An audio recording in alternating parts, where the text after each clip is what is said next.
Muling tinalo ng Gilas ang Korea at muling binasag ang sumpa. Kai Sotto kinalabaw ang mga Koreano at Dwight Ramos muling nagliyab sa pangalawang pagkakataon. Yan ang ating pag-uusapan para sa video natin na ito mga kahoops. Pero bago yan mga kahoops ay huwag niyong kalimutan mag-like at mag-subscribe at i-follow ang ating official Facebook page bilang pagsuporta dito sa ating channel.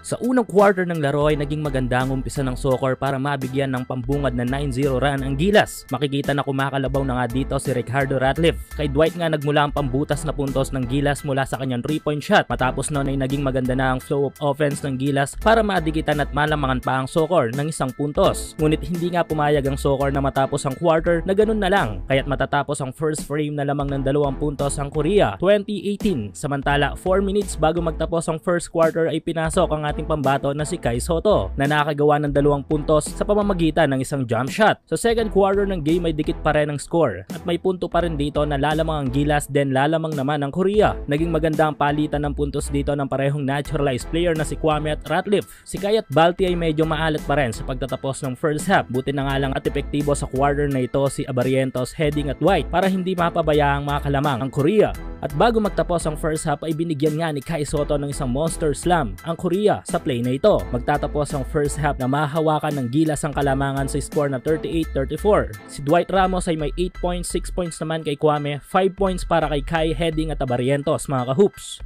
Sa third period ng laro ay naging muling maigpit ang palitan ng puntos na magkabilang kupunan. Epektibo pa rin si Dwight at Abarrientos sa quarter na ito mga kahoops. At nag-step up pa nga dito si Will Navarro na nagpamalas ng isang dunk sa first half ng laro. Si Kai naman ay 4 minutes muli bago magtapos ang third frame ipinasok, ngunit still maalat pa rin sa loob na sinasamantala naman ni Ratliff. Pero sa palitan ng kalamangan ay nakuha pa rin ng Gilas ang pangatlong quarter ng laro. 56-54 sa talaan in favor of Gilas Pilipinas. Ongoing pa rin ang promo para sa mga sports fans. Kung mahilig ka sa basketball, local man o international, check mo ang comment section para sa full details at code na pwede mong gamitin.